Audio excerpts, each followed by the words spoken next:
So here we are with our next kind of story to kind of remind us where we left off. We had kind of wrapped up the Roman Empire in the West. We had reached this pivotal point, 476 AD, and I had explained to you that between 476 and 1400s AD, what we call kind of the Middle Ages, we have some things happening in the West and in the East. And so we're going to kind of, first of all, today just lecture on the Byzantine Empire. The Byzantine Empire is this glorious civilization that doesn't really get much information taught about it in history courses very often, but so I spend at least one lecture on it here. And it's the eastern part of the Roman Empire. We call it the Byzantine Empire, but it's also the eastern part of the Roman Empire that survived when Rome in the West fell. So we're going to kind of go through it, go through some of the highlights. We're going to cover like the whole 1,000 years history of it, basically between 476 and 1400s. Kind of some of the highlights, some of the lowlights, and just give you a little taste of the Byzantine Empire. So hopefully you'll enjoy it. All right, so let's go to our keywords. And first set of keywords. And so we start with just a few things, get down. I'm going to kind of bring up a map here and lecture as we look at the map of the Byzantine Empire. So go ahead, write all of this stuff down here. This is primarily the key words that have to do with one of the most important Byzantine emperors, an early one named Justinian. I guess I could start by just preserving in this term, preserve and protect, what I mean by that, and then I'll go to the map and talk about Justinian as we look at the map. And so, the thing is with the Byzantine Empire, right? If you look at their years, 476 to 1400s, if you think about it, in the West is in this kind of dark age period from 476 to about 800, the first part of the Middle Ages. The East isn't. The East is continuing on. And so in many respects, while we lose a lot in the West, the East preserves and protects a lot of our history of the ancient world. And for that reason alone, the Byzantine Empire is a really cool civilization to study because they do preserve a lot of the knowledge that I've been teaching you much of the semester about. So that's pretty cool. The other kind of quick note is, look, if you take a time machine to the year 500 AD, to the capital of the Byzantine Empire, the city of Constantinople, of course, and you asked them who you guys are, they would have said, oh, we're Romans.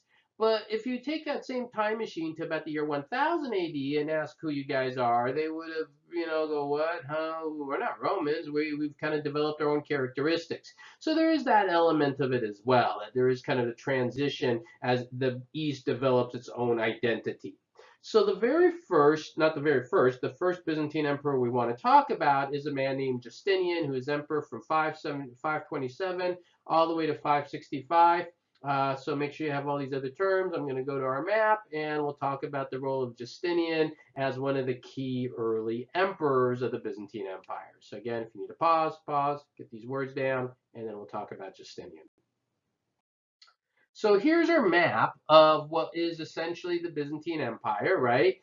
This area you see here stretching a little bit through Italy, a couple islands here, Corsica, Sardinia, much of Asia Minor. That region over here you can see in the green, the Byzantine Empire.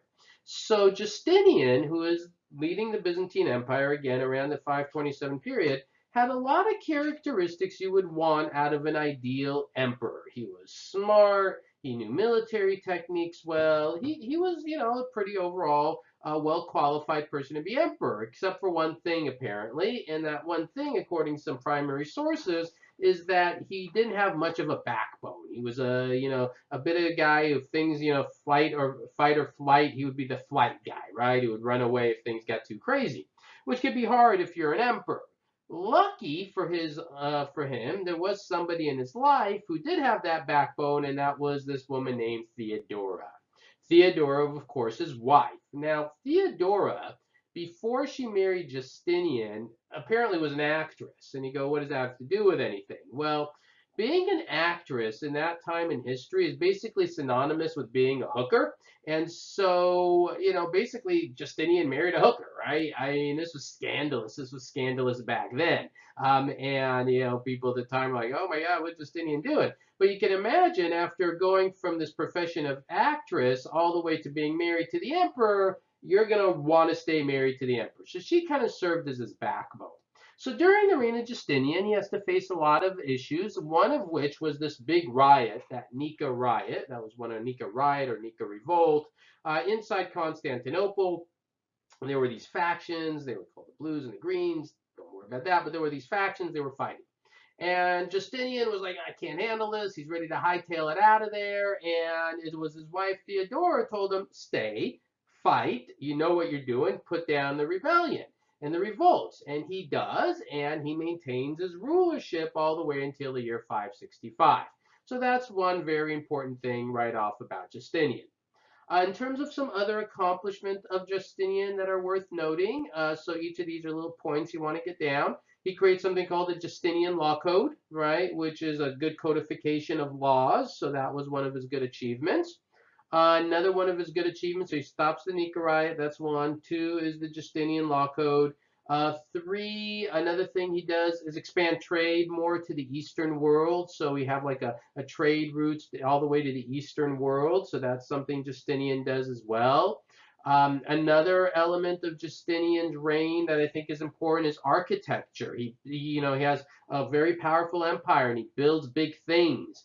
What does he build? Well, what are you going to build in this time in history? So now we're kind of moving to the Middle Ages. And when you think of architecture in the Middle Ages, big stuff, what are you going to build? Well, the Romans built Colosseums, the Greeks built the Parthenon, the Egyptians built the pyramids. Well, as we get to the Middle Ages, in the East and in the West, of course, when we get to the West, they're building castles and, of course, churches. And one of the most famous churches he builds is this church called Hagia Sophia.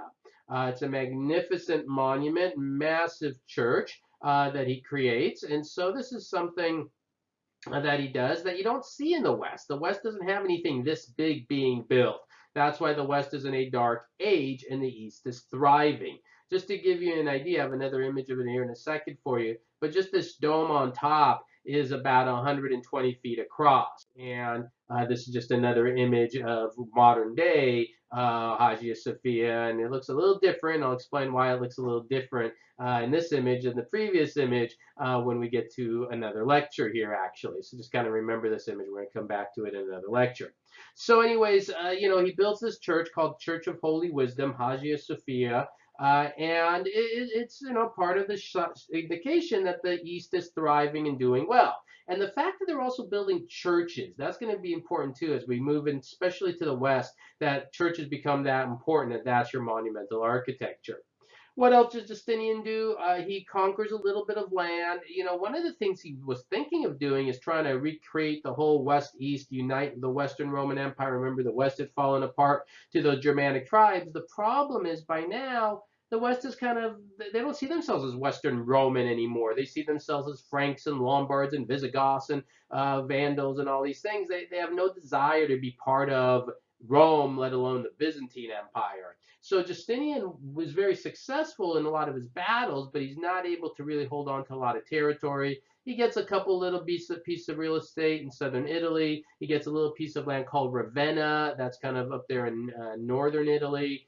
I mentioned Ravenna was one of the key terms there because the last kind of big thing I want to mention about Justinian, another one of his great accomplishments, is this beautiful art that he creates in Ravenna.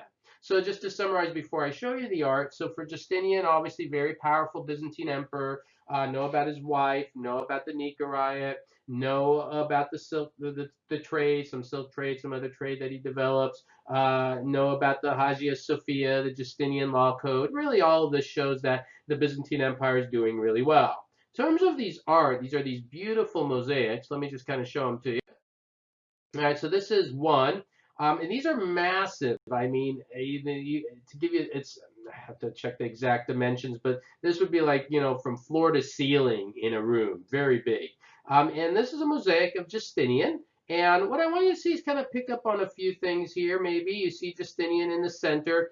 You clearly see the religious imagery in this, right? So you see, again, the Christian faith becoming much more important ever since Constantine time. Even on the shield here, I don't know if you could see, but you see that Chi Rho symbol, right? That Chi Rho symbol. that we had talked about before. So it's on the shield. You see religious figures, you see military men, and just you see the clothing. It looks a little Roman, but not exactly Roman. And this is kind of where we're seeing the two cultures starting to create, their own individual identities. So you have that in there. That's a pretty cool mosaic. And then notice the colors. It's very vibrant. These mosaics are all handmade. Stone tile pieces make these beautiful images. So this is Justinian, and this is one of Theodora. You can see their clothing. You see their colors. You see Theodora and her court. And then I have a close-up as well. And in this one, I purposely wanted to pick up a close-up image because I want you to see just the work. You could see the little tile pieces, right? And they're just amazing to make all this imagery happen. If you find it online, you can zoom in really. You can even see the eyes and the little tile pieces that make the eyes. So all that's pretty cool. So anyways, that's all under the reign of Justinian. He is one of the key emperors. You definitely want to know him. All right, so those are a few of the images. Okay, so now we go on to our next set of keywords, and these are some important things that happen after Justinian, right, leading us to eventually the fall of the Byzantine Empire. So you have a lot of words here. Go ahead, get them all down. Let me kind of stick on this slide for a bit as we go through them. So if we're just going to go chronologically. So Justinian's reign, that goes, like I said, into the 500s period. We go through the 600s. We get to about the 700 periods of time, circa 700s. And around that time, an interesting issue grips the Byzantine Empire. It's called the iconoclastic or iconoclasm issue. What does that mean? Well, icons are religious images. A clastic or a clasm means against. And so there was this interesting movement prohibiting the creation of religious imagery in the Byzantine Empire. It doesn't sound like a big deal, but actually for that time it was. Depending on who the emperor was at the time, if the emperor was in favor or against it, it could lead to some tension. So I'm not going to go into any tremendous detail about it other than knowing the definition of it. Just as long as you know that, you're good. If you ever study Byzantine history, it's a big part of Byzantine history, the iconoclastic or iconoclasm debate. Then you got this guy, Constantine VI. So we're going to jump ahead a bit to the year 780. And 780, this is a crazy little story. Constantine and Irene, the story kind of goes together here. So Constantine VI, you can imagine there's a lot of Byzantine emperors named Constantine, was very young when he becomes emperor. He's only, I think, 8, 9 years old when he becomes the emperor. And therefore, he needed someone to help him govern. Who was that? Well, that was his mom, Irene. So Irene is his mom, and when Constantine was a child, Irene basically ran the show, took care of what was going on in the Byzantine Empire, took care of it very effectively, and things were going well. Well, Constantine becomes an adult. Constantine becomes an adult, and he then starts to want to do things himself, and he's not very good at it. So some individuals went to Irene and said, Irene, your son in the 797 now, he's not doing too great of a job. We really don't like him. You did a better job. You need to talk to him. All right. So they set up a meeting. Irene meeting with Constantine. Except Constantine is not going to have a little chit chat with his mom. He's going to have a meeting with some very big men with some very sharp swords. They capture Constantine and proceed to blind him and oust him from power. Who is then made the new emperor? Irene. And Irene does take the title of emperor, not empress, because if you're empress, you're kind of married to the emperor. She says, no, I am emperor, right? And she takes this title and holds on to it for about 5 years as Byzantine emperor. So that's something that you normally see in the Byzantine Empire. Actually, I believe it might be the only one. I could be mistaken, but I believe the only one of a female emperor. So pretty profound. And so that's the story of Irene, and that's why I share that. All right, then the next period of time of the Byzantine Empire is this what we call Golden Age. I really don't talk about it. Things are good.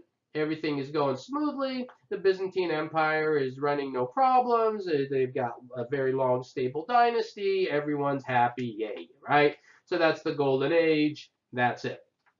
Again, this is just kind of a brief overview of the Byzantine Empire. I don't do tremendous information on this, but everything I give you should know. Then we get to the decline. And so the Byzantine Empire goes through a very long decline. The decline is from 1025 all the way until the year 1453. 1453 is the end of the Byzantine Empire. So the Roman Empire falls 476. The Byzantine Empire continues until 1453. So for about 400 years, you have a decline. What brings an end to the Byzantine Empire? Well, what brings an end to most civilization? What brings an end to most civilization is usually one of two things, or a combination: bad rulership, internal problems, and invasions. And in this case, the Byzantine Empire is going to face both of those during those 400-year period. There are a lot of stories, so I'm just going to tell you one of the stories showing the bad leadership in the Byzantine Empire. It's a crazy little story. It involves the next few names you see here. So everything now from Constantine VIII to Michael IV is part of our next story. And it starts right around the year 1025. So that's why I didn't put any dates there for them, but circa 1025. What is the story that really, I don't, maybe not typifies, but is a good example of the administrative problems the Byzantine Empire is going to have? It's a crazy one, so following me on this. So 1025, Constantine VIII becomes the emperor. He's the first emperor after the Golden Age. If he's the first emperor after the Golden Age, you know he's not going to be a very good one. And he's pretty old. He is kind of sometimes like to describe him as an old version of Commodus. So kind of this older guy, likes to party, not very responsible, not a very good leader, follows the Golden Age period. And he was very irresponsible, so much so that he didn't even ensure he had an heir to the throne. He didn't have a son, but he did have daughters. And if you have daughters, one thing you could do is you can marry your daughter off to somebody that you think might be a good emperor. He doesn't do that for a long time until he finally decides to marry his daughter Zoe to this man named Romanus.